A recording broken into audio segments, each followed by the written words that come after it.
പ്രധാനപ്പെട്ട വാർത്തയിലേക്കാണ്. Kasaragod ആരിക്കോടി toll Plaza വിഷയത്തിൽ ചർച്ചയ്ക്കെത്തിയ ജനപ്രതിനിധികളെ അപമാനിച്ചെന്ന ആരോപണവുമായി Manjeshwaram MLA AKM Ashraf. Kasaragod collector K ഇമ്പശേഖരനെതിരെയാണ് ആരോപണം.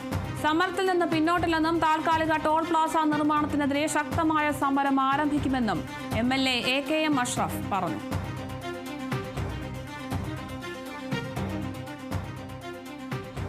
എന്തിന് കളക്ടർ ജനപക്ഷത്തല്ല കളക്ടർ നിൽക്കേണ്ടത്? ആ കളക്ടർ NH-ന്റെയും ടോളുകാരുടെയും ഭാഗത്ത് നിൽക്കുന്നത് എന്തിനെന്ന് ഇപ്പോഴും മനസ്സിലാകുന്നില്ല. വല്ലാതെ ഞങ്ങൾ ഭയങ്കര ഫീൽ ചെയ്തു. ഞങ്ങൾ ജനങ്ങളുടെ ഒരു വിഷയം ഉന്നയിക്കാൻ കളക്ടറോടല്ലാതെ ആരോടാണ് പറയേണ്ടത്?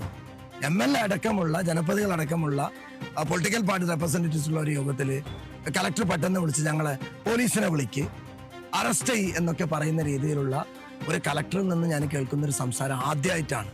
ആ സമയത്ത് കളക്ടർ ഞങ്ങളുടെ ആവലാതികളും വേവലാതികളും കേട്ടുകൊണ്ടല്ല ഇടപെടേണ്ടത്. ഏതായാലും ഒരു കാരണവശാലും ടോൾ അവിടെ വരാൻ ഞങ്ങൾ അനുവദിക്കില്ല.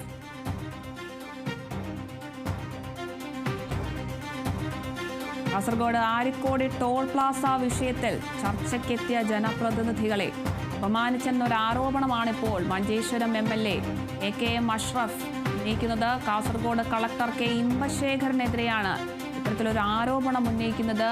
കളക്ടർ ഇമ്പശേഖരൻ ചർച്ചയ്ക്കെത്തിയ ജനപ്രതിനിധികളെ അപമാനിച്ചു എന്നൊരു ആരോപണമാണ് മഞ്ചേശ്വരം MLA AKM അഷ്റഫ് ഉന്നയിക്കുന്നത്. കാസർഗോഡാണ് ഇത്തരത്തിലൊരു സംഭവം ഉണ്ടായിരിക്കുന്നത്. ടോൾ പ്ലാസ വിഷയത്തിൽ ചർച്ചയ്ക്കെത്തിയ ജനപ്രതിനിധികളെ അപമാനിച്ചു എന്നൊരു ആരോപണമാണ് മഞ്ചേശ്വരം MLA AKM അഷ്റഫ് ഉന്നയിക്കുന്നത്. കാസർഗോഡ് കളക്ടർ ഇമ്പശേഖരനെതിരെയാണ് അഷ്റഫ് ഇത്തരത്തിലൊരു ആരോപണം ഉന്നയിച്ചിരിക്കുന്നത്. സമരത്തിൽ നിന്നും പിന്നോട്ടില്ല എന്നും താൽക്കാലിക ടോൾ പ്ലാസ നിർമ്മാണത്തിനെതിരെ ശക്തമായ സമരം ആരംഭിക്കുമെന്നുമൊക്കെ MLA ഇപ്പോൾ പറഞ്ഞിട്ടുണ്ട്. ടോൾ പ്ലാസ നിർമ്മാണത്തിൽ ഇതുമായി ബന്ധപ്പെട്ടുള്ള ചർച്ചയിൽ ജനപ്രതിനിധികളെ അപമാനിച്ചെന്നൊരു ആരോപണമാണ് കാസർഗോഡ് ജില്ലാ കളക്ടർ K ഇമ്പശേഖരനെതിരെ മഞ്ചേശ്വരം MLA AKM അഷ്റഫ് ഉന്നയിച്ചിരിക്കുന്നത്.